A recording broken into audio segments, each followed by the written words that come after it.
Go into the squeezing and expanding of arrays. The squeezing operation allows reduction of NumPy arrays by dropping a specific axis, and that specific axis is a unit length. Now we can see that we generate an array and we put that array in np.squeeze.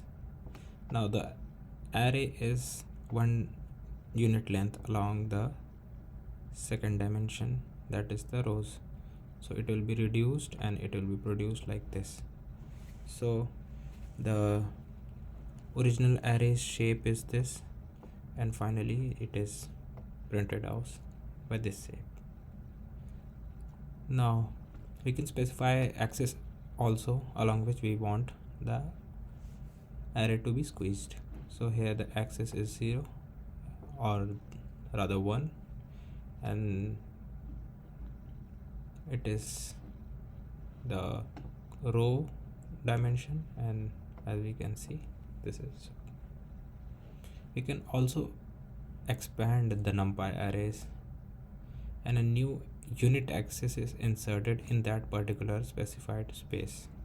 So we use np.expand dims, where we can specify particular axis for which we get the original array is of this shape, and the shape of expanded is this. We can note that array expanded along axis 1 is this. Also we can expand along multiple axes by specifying it in a tuple.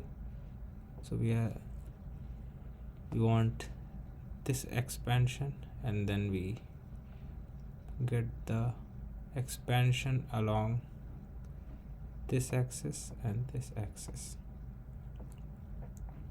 0 and the second dimension. Now we can combine data in two ways, by concatenation and by stacking. Concatenation is joining along arrays with existing axis, and stacking is joining along a new axis. So when we concatenate two arrays which have this shape, and then we use np.concatenate specifying the axis, we get the concatenated array like this. We concatenated around axis 0, so all the number of batches has increased from 3 to 6 because 3 and 3 have been added. Now we can do the similar operation by specifying axis 1 or axis 2, which is row and column. Now stacking adds a new axis. Note that axis 0 will be the first dimension and axis -1 will be the last dimension, and all arrays need to be of same size. So these are the two arrays, one dimensional vector, and we'll add them along by using np.stack along axis 0 or axis 1 or last axis. This is equals to -1. So array 1 is of this dimension, and the stacked array is along the axis 0, so they are stacked along this. Or axis 1, they are stacked along the columns, and stacked along the rows, so they are stacked like this. Now we can also stack 3D arrays. These are the two arrays. Array 1 has dimension this and this. Stacked array 1 np.stack, we can specify like as we done before, axis 0, 1, axis 2 and axis -1. Now we'll go into the math operations, where we'll see broadcasting, point-wise or element-wise operation, reduction, comparison, vector matrix operation, and tensor dot. Now scalar broadcast is a method by which we expand the operation when we do not have any specified. When we see, like, when we add a scalar to a 1D array, so the output is 1 because the 3 is converted into a 1D array and then added to each of the element. Similarly, we can do multiple operations on it. One thing to be noted is that when broadcasting multidimensional tensors, match their corresponding dimensions beginning from the last dimension. So when adding two rows and column and array with this shape, this is the shape, 3 columns, 1 row, 4 column, 4 rows, 1 column, and then we add them. So this is the row array and this is the column array with the shape, and when we add both of them with the use of simple addition, the broadcasting is shown when the final shape is this.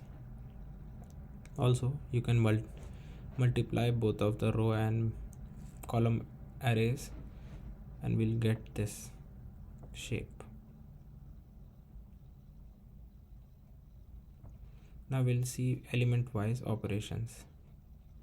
Element wise operations is like addition of scalars. When we add a scalar to a particular array, suppose this is the array 1 and array 2 and 5 is added, so this will be the new shape. 5 will be added to each element. When a scalar is multiplied, 5 is multiplied to each element. When two arrays are added, element wise addition, so these are the two arrays and they will be added element wise, so each element of array 1 and array 2 will be added to the corresponding. Now we will have multiplication of arrays, which is Hartmard product, by using this sign. We can also use by using the np.multiply, and we'll get the output as this. Each element is multiplied to the corresponding element of the both arrays and we'll get the same shape. Now if we want to print the absolute value or the square root, we can use the np.abs and np.sqrt. This is similar like -10 multiplying into array1 and taking its absolute value. So these are the element wise absolute values and this is the square root. Now reduction. Reduction is finding the maximum, the minimum, the sum and the mean in all elements of array. So in these elements the maximum value is this, the minimum value is this, and the sum of the array is this. Now we'll continue in the next video.